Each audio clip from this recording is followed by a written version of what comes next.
Hello,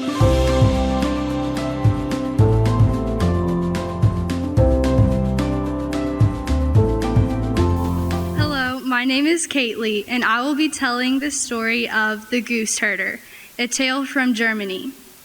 Once upon a time, in a land far, far away, there lived a king who had everything he ever wanted. He had a stable full of horses and rooms just full of gold and silver. And he also had 2 daughters, whom he loved very, very much. Now one day, as he was sitting in his throne room, he thought to himself, "I wonder how much my daughters love me." So he called his oldest daughter into the room and asked her, "Daughter, how much do you love me?" She said, "Father, I love you very, very, very, very, very, very much. I love you like I love my eyes." When the king heard that, he was very impressed because he knew that his daughter spent much of her time staring in the mirror at her eyes. So he could tell that she loved him a lot. So he sent her out of the room, and then he called in his youngest daughter and asked her the same question. "Daughter, how much do you love me?" She replied, "Father, I love you so very much. I admire you for the courage of your heart, the generosity of your actions, and the generosity of your heart and the wisdom of your actions." And the king said, Yes, I know all of that, but what do you compare me to?" Well, she said, "Father, you're like the salt in all that I eat." And the king was so angry. "What? You love me like you love a spice?" And he was so frustrated with her that he banished her, told her to get out of his sight. He never wanted to see her again because he couldn't have someone around who loved him like salt. So the princess, she went back to her room and she didn't know what to do. She thought her father loved her and now she was never going to see him again. And so she packed her bags and she threw her clothes in there and she left the castle. And as she heard the gate slam shut behind her, she knew she could not go back. So she started walking down the road and she kept on walking. And she realized people knew who she was because she was wearing a fine dress and it was obvious she was a princess. So she decided she needed to disguise herself. Now, as she was walking, she noticed she was stepping in this oozing mud, and that gave her an idea. So she bent down and picked up the skirt of her dress and she dragged it through the mud. Then she ripped it into rags. And then she bent down and picked up the oozing, slimy, filthy mud and she smeared it all through her hair and all over her face. She was hideous when she was done. You could not tell it was the same person. So, in her new disguise, she kept on walking into the next kingdom, and there she came to a village where she decided to stay. And over time, the villagers came to accept her as one of them, and she became known as the goose herder and the bread baker for the village. Now, the months and years went by, and she got so lonely, and she missed her family so much. She wanted to see them again, but she knew she couldn't do that. So she thought it might make her feel better if she got out one of her nice dresses she'd brought with her and went down to the river and washed her hair for the first time in months. It would be so nice. And so that's what she did. She went down to the river, put on her nice dress, washed her hair, put on her jewelry, and she sat there on a rock in the sun, drying her hair, surrounded by her geese. Now the prince of that kingdom was out fox hunting with his men that day. But he got separated from them and was lost, wandering around in the forest, and he didn't know where he was. When all of a sudden he was looking out into this clearing, and there, sitting on a rock, drying her hair in the sun, was the most beautiful woman he'd ever seen.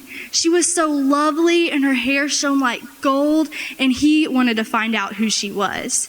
So he started coming closer when all of a sudden, crack. He stepped on a twig and her head whipped around and she saw the prince staring there, peering through the bushes, and she ran as fast as she could back to the village because she didn't want him to know who she was. Well, the prince, he started running after her and he got so close he could almost reach out and touch the hem of her train. When, as fate would have it, one of her geese waddled into his path and he tripped over it, fell face down into the dirt, and when he looked up, she was gone. So he went to the village and he asked the villagers, "Who is that beautiful woman with the golden hair who herds the geese?" Well, the villagers, they just looked at him. "Beautiful? Woman who herds the geese? You've got to be kidding.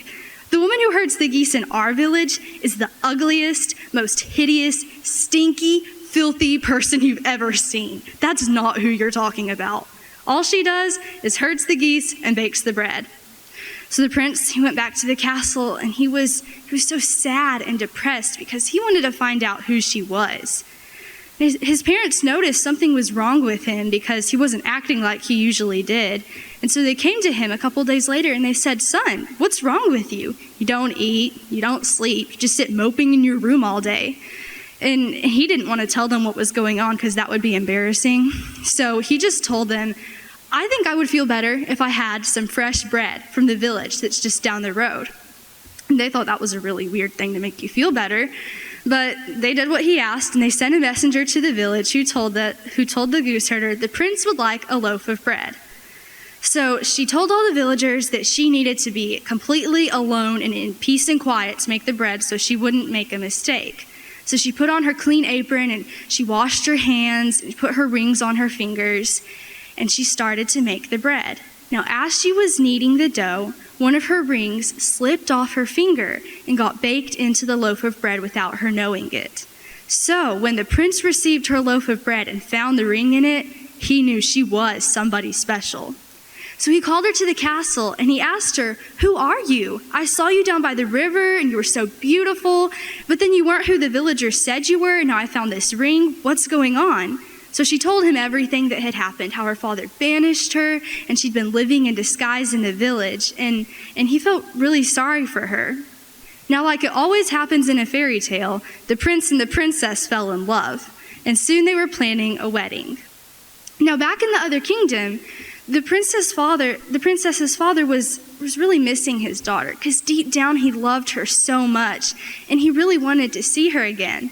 So when he got the invitation to her wedding, he was thrilled to get to see his daughter again. So the day of the wedding finally arrived, and the princess went down to the kitchen and she told the cook, "Don't put any salt in the food for the wedding feast. Don't ask any questions, don't ask me why, but don't use salt." So after the beautiful wedding, they all sat down for the wedding feast. And the princess noticed her father was not eating his food. And so she asked him, "Father, what's wrong? Why aren't you eating this food?" And he said, "Daughter, it all looks and smells so wonderful. But there's one problem. It's missing something really important. It's missing the salt. It doesn't have any flavor." She smiled and she said, "Now you know what I meant when I told you. You were like the salt in all that I eat. That my life wouldn't be the same without you. That's just how much you mean to me." Well, the king, he loved his daughter all the more for her wisdom, and he was really proud of her. And the king, the prince, and the princess lived happily ever after.